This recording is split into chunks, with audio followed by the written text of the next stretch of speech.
আজ হলো মহাশিবরাত্রি। সকলকে জানাই শিবরাত্রির অনেক শুভেচ্ছা।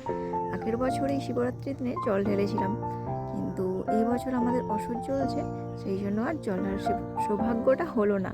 দেখা যাক নেক্সট বছর, বা অনেক বছর হলো ঘণ্টেশ্বর জল ঢালতে যাওয়া হয়নি, দেখা যাক যদি ভাগ্যে থাকে তো যাবো।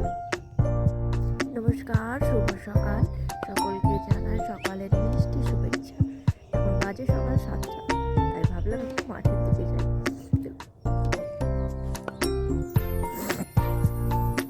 ওই দেখুন সূর্যি মামা কি সুন্দর প্রকট হয়ে গেছে। চলে এসেছি মাঠের দিকে। পুরো মাঠ দেখুন পুরো সবুজ হয়ে গেছে, সব জমি রোয়া হয়ে গেছে, রোয়ার পর লিকানা হয়ে গেছে, যে এখন চলছে সার দেওয়া। এই যে এখানে একজন সার দিচ্ছে, আর ওই যে দূরে একজন আছে। দুপাশে, রাস্তার দুপাশে দেখুন মাঠ কি সুন্দর সবুজ হয়ে গেছে। যারা গ্রামের দিকে থাকে তারা কিন্তু জানবেন ঠান্ডাটা কিন্তু আবার ভালোই পড়েছে বলুন।